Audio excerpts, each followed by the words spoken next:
parle. Chaque jour, Charles et Carole vous présentent la leçon de l'école du sabbat.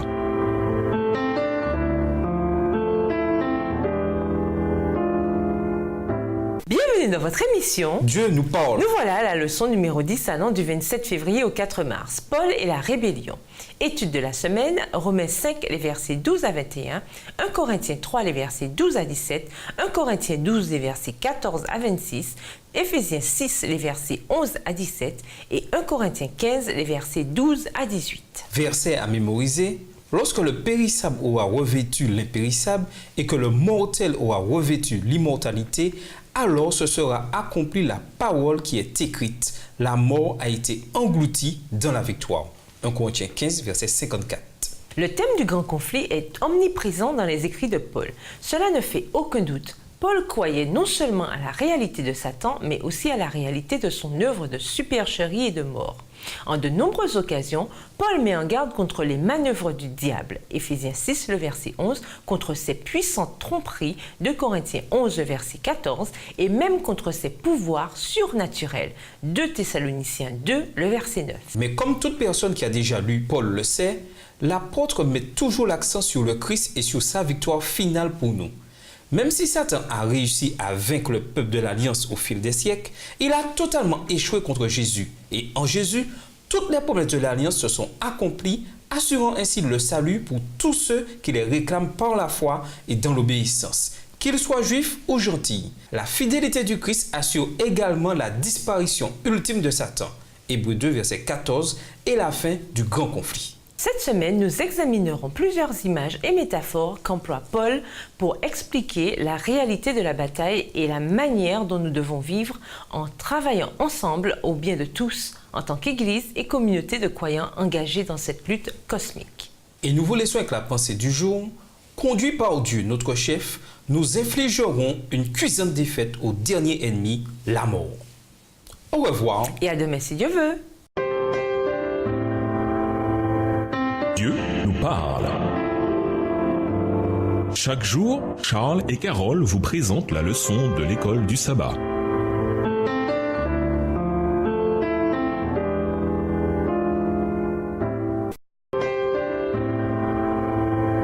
Dieu nous parle.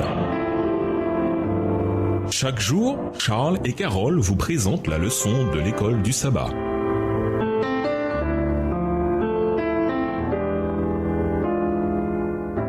Bienvenue dans votre émission Dieu nous parle. Nous voilà au dimanche 28 février, Adam et Jésus. On connaît mieux Paul pour son exposé très clair de l'Évangile, mais son explication du grand conflit est également cruciale. Alors qu'il est en train d'enseigner la bonne nouvelle, il résume ses points principaux. Nous avons été justifiés en vertu de la foi par Jésus. Romains 5, verset 1. Nous avons un accès direct à Dieu et ce qui nous réjouit, c'est l'espoir. Verset 2, Bible en français courant. Les tribulations ne nous préoccupent plus, les versets 3 à 5. Il nous donne également la promesse que le Christ est mort pour nous alors que nous étions encore pécheurs, verset 8, et que nous sommes à présent sauvés par la vie et la mort du Christ pour nous. Nous échappons également au jugement que Dieu rendra contre le péché, les versets 9 et 10, et nous nous réjouissons d'être réconciliés avec lui, verset 11. Lisons Romains 5, les versets 12 à 21. Comment se révèle le grand conflit dans ces versets? Romains 5, versets 12 à 21, c'est pourquoi, comme par un seul homme, le péché est entré dans le monde, et par le péché, la mort, et qu'ainsi la mort s'est étendue sur tous les hommes, parce que tous ont péché. Car jusqu'à la loi, le péché était dans le monde. Or, le péché n'est pas imputé quand il n'y a point de loi. Cependant, la mort a régné depuis Adam jusqu'à Moïse, même sur ceux qui n'avaient pas péché par une transgression semblable à celle d'Adam, lequel est la figure de celui qui devait venir. Mais il n'en est pas du don gratuit comme de l'offense, car si par l'offense d'un seul, il en est beaucoup qui sont morts, à plus forte raison, la grâce de Dieu et le don de la grâce venant d'un seul homme, Jésus-Christ, ont-ils été abondamment répandus sur beaucoup. Il n'en est pas du don comme de ce qui est arrivé par un seul qui a péché, car c'est après une seule offense que le jugement est devenu condamnation, tandis que le don gratuit devient justification après plusieurs offenses. Verset 17. Si par l'offense d'un seul la mort a régné par lui seul, à plus forte raison ceux qui reçoivent l'abondance de la grâce et du don de la justice régneront-ils dans la vie par Jésus-Christ lui seul. Ainsi donc, comme par une seule offense la condamnation a atteint tous les hommes, de même par un seul acte de justice, la justification qui donne la vie s'étend à tous les hommes. Car comme par la désobéissance d'un seul homme beaucoup ont été rendus pécheurs, de même par l'obéissance d'un seul beaucoup seront rendus justes. Or la loi est intervenue pour que l'offense abondât, mais là où le péché a abondé, la grâce a surabondé, afin que, comme le péché a régné par la mort, ainsi la grâce régna par la justice pour la vie éternelle par Jésus-Christ notre Seigneur. Après avoir parlé de tout ce que le Christ a fait pour nous, Paul explique comment Jésus l'a fait. Si les dégâts causés par Adam au pied de l'arbre dans le jardin n'avaient pas été réparés, il n'y aurait eu aucun espoir d'un avenir éternel et Satan aurait triomphé dans le grand conflit. Adam a amené la mort pour tous à cause de ce qu'il a fait. Romains 5, verset 12. Même la remise des 10 commandements Mont Sinaï ne pouvait arrêter la mort et le problème du péché. La loi ne faisait que clarifier ce qu'est le péché. Ce n'était pas la solution au péché. Le problème du péché et de la mort ne pouvait être résolu que par le sacrifice de Jésus. Jésus a payé la dette par le don gratuit de sa propre vie. Romains 5, les versets 15 et 16. Maintenant, l'humanité pouvait être restaurée. De même que la mort avait régné à cause du péché d'Adam, désormais l'abondance de la grâce et le don de la justice pouvaient régner à cause de la fidélité de Jésus. Romains 5, le verset 17. Ce n'est pas juste que nous ayons perdu le paradis à cause d'Adam. Nous n'avions rien à voir dans ce choix funeste et pourtant nous en supportons les conséquences. Cependant, ce n'est pas juste non plus que nous regagnions le paradis. Nous n'avions rien à voir dans ce que Jésus a fait il y a 2000 ans. Paul résume son argument dans Romains 5, les versets 18 à 21. Le premier Adam a amené la condamnation et la mort, le second a amené la réconciliation et la vie. Mais Dieu nous a prouvé à quel point il nous aime. Le Christ est mort pour nous alors que nous étions encore pécheurs. Romains 5, verset 8, Bible en français courant. Insérez votre prénom dans cette phrase et réclamez-vous de cette promesse. Quelle espérance cela vous donne-t-il? Et nous vous laissons avec la question du jour. Jésus est-il le fondement de votre vie? Comment le savez-vous? S'il ne l'est pas, que faire pour qu'il le devienne? Au revoir. Et à demain si Dieu veut. Dieu nous parle. Chaque jour, Charles et Carole vous présentent la leçon de l'école du sabbat.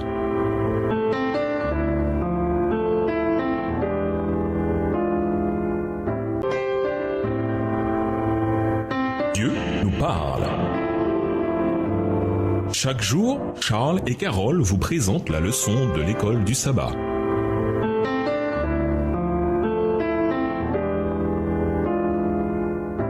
Bienvenue dans votre émission. Dieu nous parle. Nous voilà lundi 29 février. L'Église, une construction.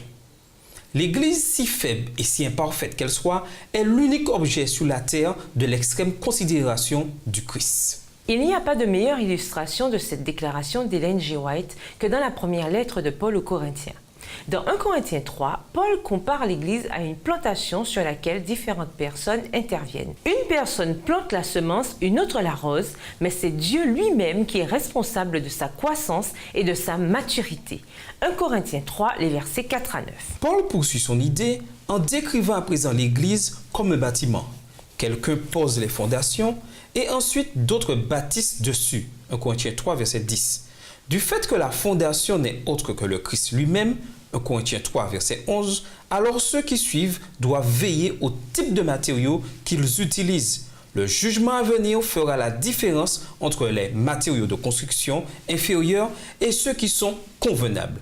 1 Corinthiens 3, les versets 12 à 15. Lisons 1 Corinthiens 3, les versets 12 à 15. Comparez ce passage avec Matthieu 7, les versets 24 à 27. Quelles sont les deux choses qui révèlent de quel côté du grand conflit nous nous trouvons réellement? 1 Corinthiens 3, les versets 12 à 15. Or, si quelqu'un bâtit sous ce fondement avec de l'or, de l'argent, des pierres précieuses, du bois, du foin, du chaume, l'œuvre de chacun sera manifestée, car le jour la fera connaître, parce qu'elle se révélera dans le feu, et le feu éprouvera ce qu'est l'œuvre de chacun. Si l'œuvre bâtie par quelqu'un sur le fondement subsiste, il recevra une récompense. Si l'œuvre de quelqu'un est consumée, il perdra sa récompense. Pour lui, il sera sauvé, mais comme au travers du feu. Matthieu 7, les versets 24 à 27, c'est pourquoi quiconque entend ces paroles que je dis et les met en pratique sera semblable à un homme prudent qui a bâti sa maison sur le roc. La pluie est tombée, les torrents sont venus, les vents ont soufflé et se sont jetés contre cette maison. Elle n'est point tombée parce qu'elle était fondée sur le roc. Mais quiconque entend ces paroles que je dis et ne les met pas en pratique sera semblable à un homme insensé qui a bâti sa maison sur le sable. La pluie est tombée, les torrents sont venus, les vents ont soufflé et ont battu cette maison. Elle est tombée et sa ruine a été grande.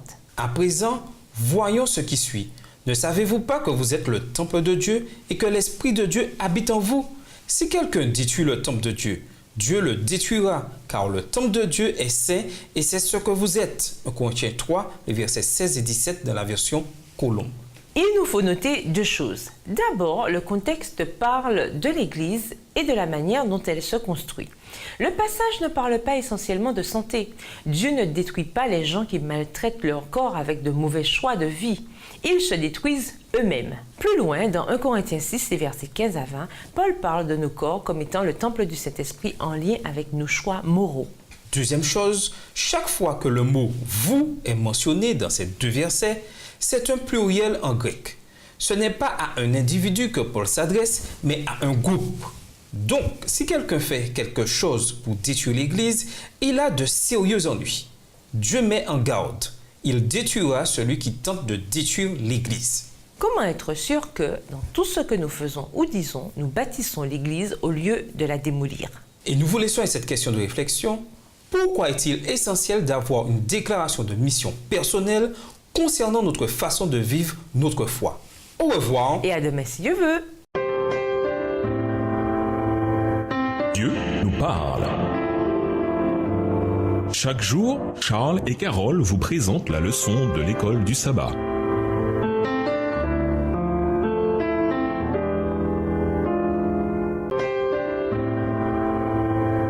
Dieu nous parle. Chaque jour, Charles et Carole vous présentent la leçon de l'école du sabbat.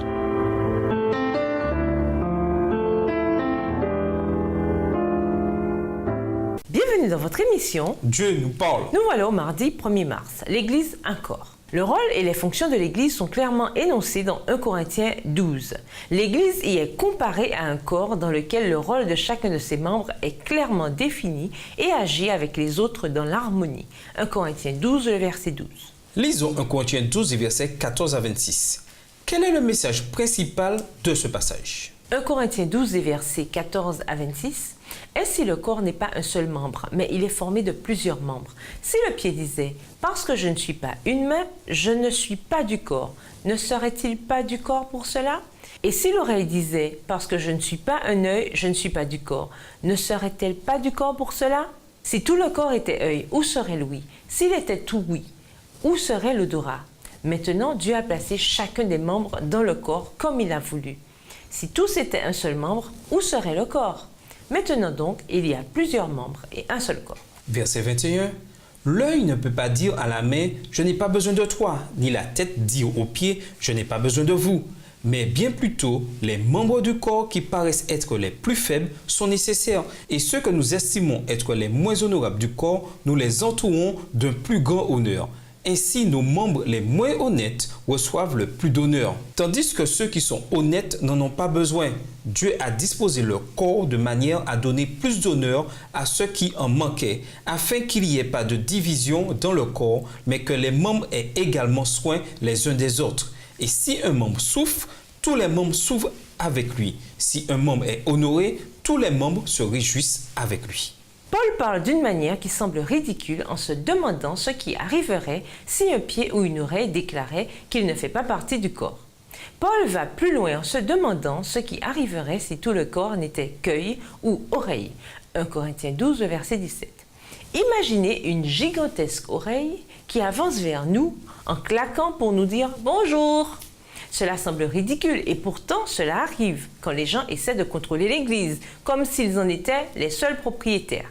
Auparavant, Paul met en avant différentes activités dans l'Église, en décrivant chacune comme un don du Saint-Esprit. Il y a ceux qui parlent avec sagesse et ceux qui connaissent très bien les Écritures. 1 Corinthiens 12, verset 3. Il y a ceux dont la foi inspire tout le monde et ceux qui ont un don de guérison. 1 Corinthiens 12, verset 9. Il y a des gens qui font des miracles, des gens avec une vision prophétique et ceux qui peuvent abattre les barrières de la langue. 1 Corinthiens 12, verset 10. Notez que les individus concernés ne sont pas ceux qui décident de leur propre capacité. C'est plutôt le Saint-Esprit qui a trié sur le volet chacun d'entre eux dans différents milieux pour bâtir le corps, l'Église et y établir l'unité. 1 Corinthiens 12, versets 11 à 13. Pour souligner ce fait important, Paul se répète, c'est Dieu qui décide où chaque membre ira. 1 Corinthiens 12, verset 18. Le plus important, c'est que malgré le nombre de membres, il n'y a qu'un seul corps. Chaque membre est lié de manière absolue à tous les autres, même ceux qui se considèrent comme ne valant pas grand-chose. 1 Corinthiens 12, versets 20 à 24. Cette interdépendance doit donc assurer la sécurité et le bien-être de chacun. L'interdépendance entre en jeu quand tous souffrent ensemble et se réjouissent ensemble. 1 Corinthiens 12, verset 26. Certains corps luttent contre des maladies auto-immunes. C'est quand une partie du corps en attaque une autre. Ces maladies peuvent être invalidantes, parfois fatales. Si l'on prend en compte les textes d'aujourd'hui, comment l'ennemi travaille-t-il pour miner le corps et de quelle manière le Seigneur peut-il nous employer pour l'aider à juguler cette attaque? Et nous vous laissons avec cette réflexion du jour, donner quelques exemples vécus de la grâce qui remporte la victoire sur le péché. Au revoir. Et à demain si Dieu veut. Dieu nous parle. Chaque jour, Charles et Carole vous présentent la leçon de l'école du sabbat.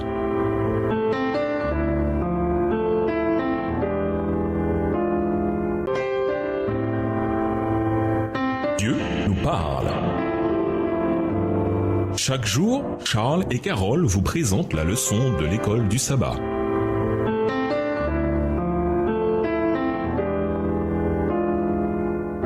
Bienvenue dans votre émission Dieu nous parle.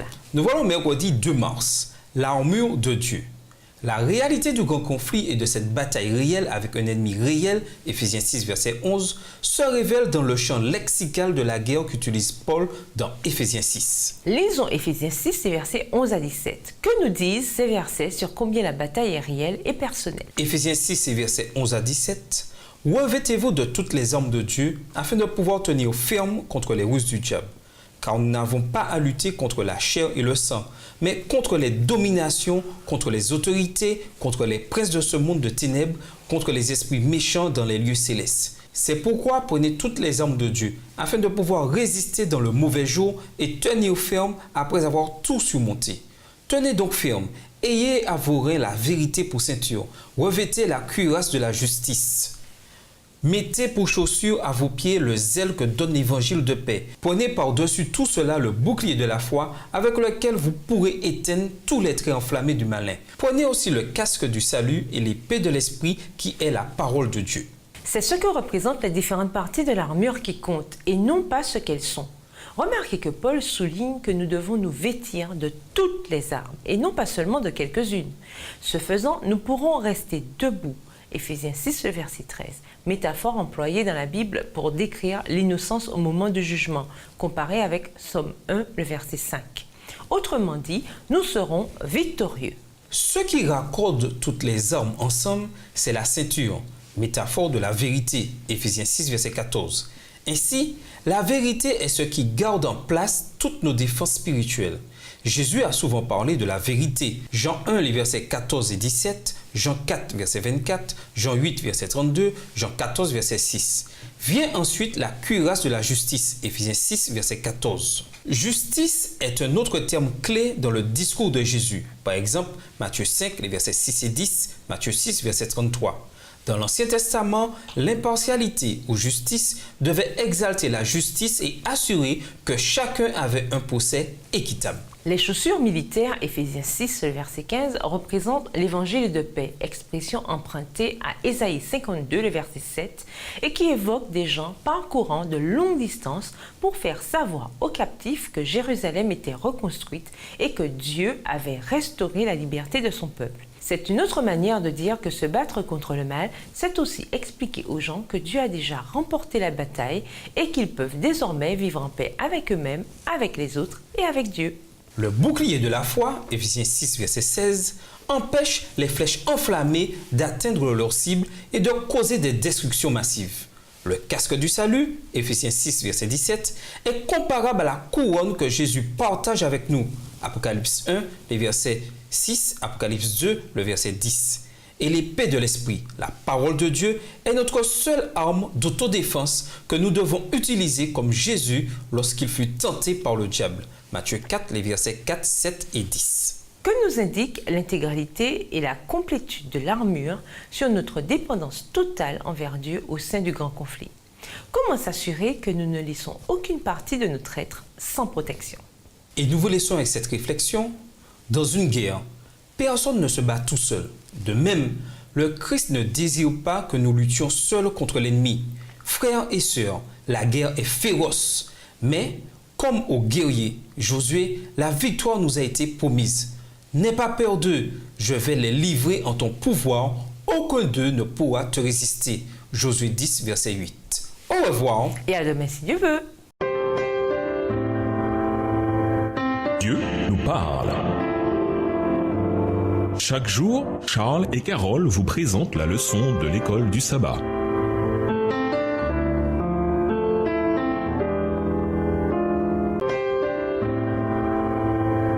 Dieu nous parle. Chaque jour, Charles et Carole vous présentent la leçon de l'école du sabbat.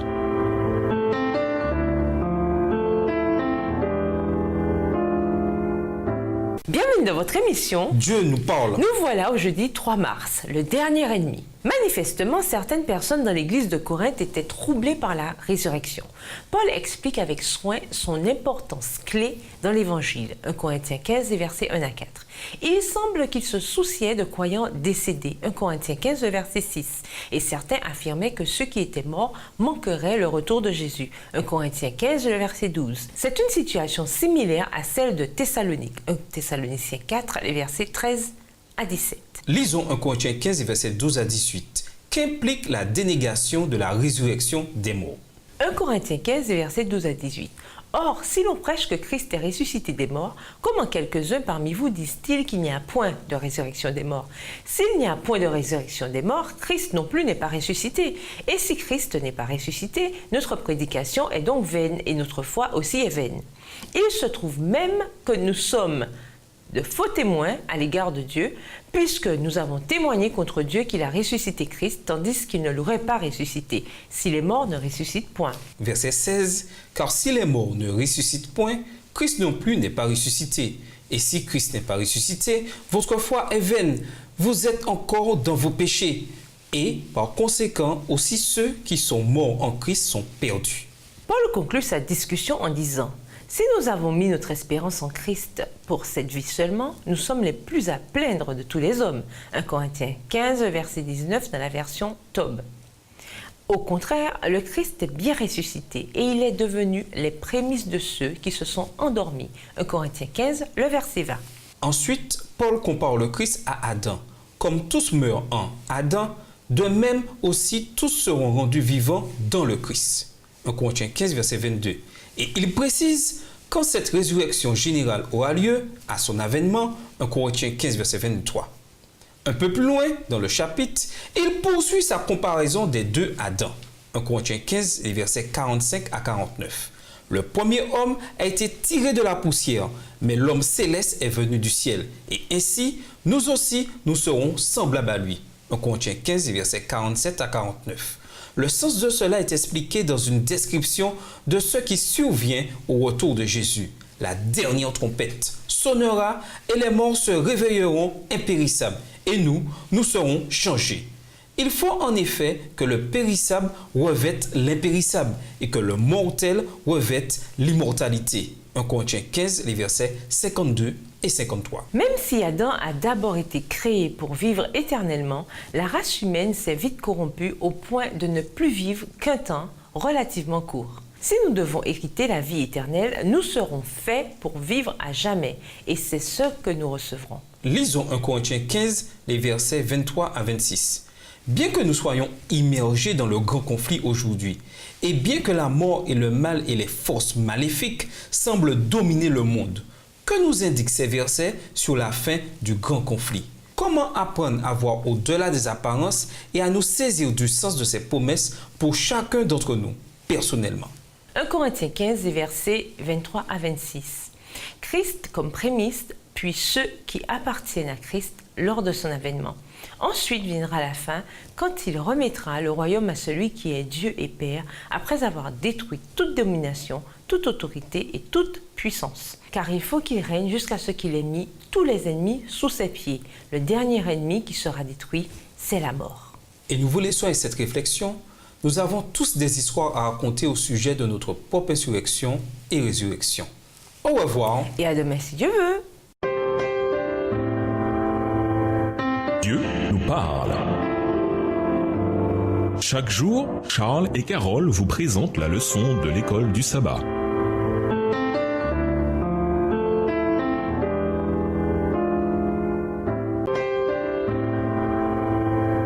Dieu nous parle.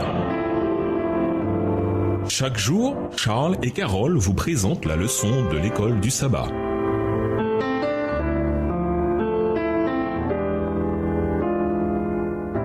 Bienvenue dans votre émission. Dieu nous parle. Nous voilà vendredi 4 mars pour aller plus loin. Ce n'était pas d'ailleurs l'homme seul qui était tombé sous la puissance de Satan et qui devait être racheté. Il y avait aussi notre terre. On devient esclave de celui par qui on est vaincu. Quand il fut créé, Adam avait reçu la domination du globe. En cédant à la tentation, il devint le captif du tentateur et son fief passa entre ses mains. C'est ainsi qu'en usurpant la domination de la terre confiée à Adam, Satan est devenu le Dieu de ce monde.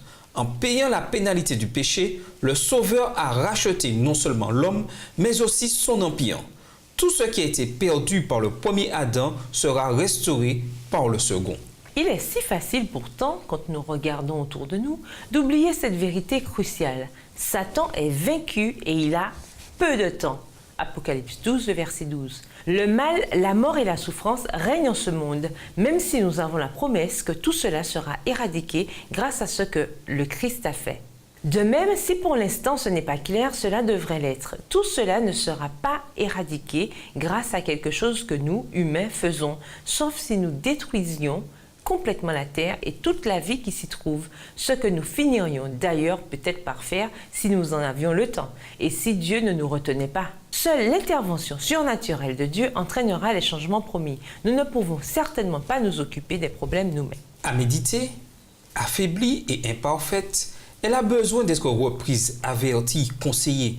Mais elle n'en est pas moins ici-bas, l'unique objet sur lequel le Christ jette un suprême regard. Le monde est un atelier où, avec la coopération de ses agents divins et humains, Jésus agit dans les cœurs par sa grâce et sa miséricorde. Les anges sont émerveillés quand ils voient la transformation qui s'opère dans le caractère de ceux qui s'abandonnent au Seigneur. Ils expriment leur joie par d'ineffables chants de louange à Dieu et à l'agneau. Donner plusieurs manières dont nous sommes transformés par ce que Jésus a fait pour nous et en nous. Comment se manifeste le grand conflit au sein de l'Église, que ce soit à un niveau local ou dans l'Église en général?